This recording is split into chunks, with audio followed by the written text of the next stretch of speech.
This is my collection of anime characters who have died, whether they came back or are still dead.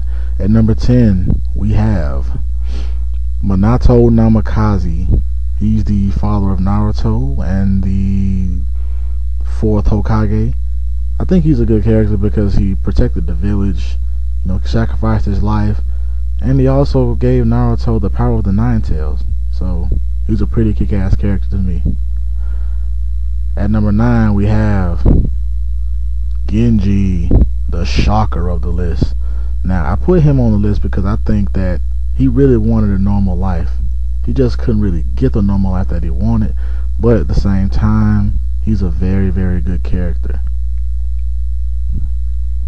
Number 8, Ukiura Cypher. I put him on the list because he's such an evil dude, a very hardcore, badass dude.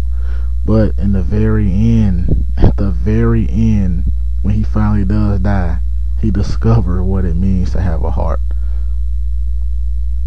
Number 7 is Mr. Nicholas D. Wolfwood.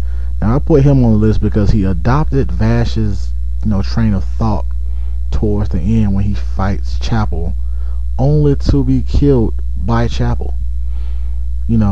I think he's a real good character, and I think that his death was very, very sad, and I really wish that it didn't happen. Number 6, we have the Full Metal Alchemist, Mr. Edward Elric. Now, I think that his death was very sad because he did so much to get him and his brother back to normal, to always look out for his little brother.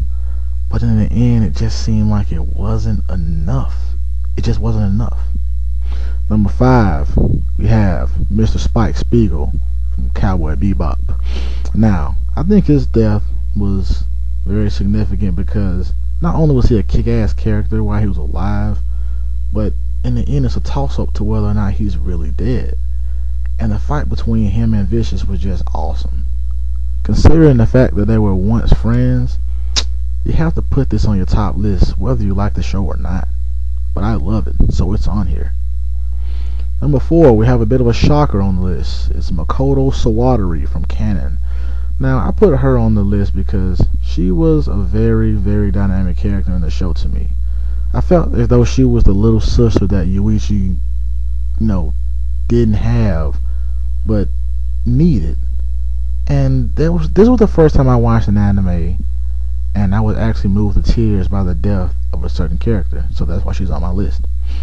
Number 3, we have Mr. L. Lawlet from Death Note fame. Now, I think that L is a very dynamic character.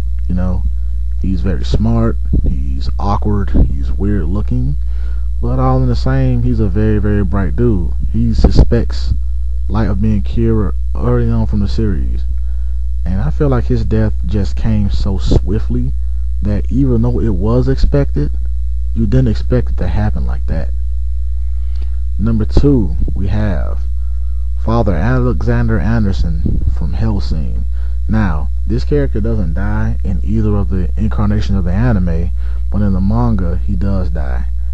He gains ultimate power, and he starts to fight Alucard.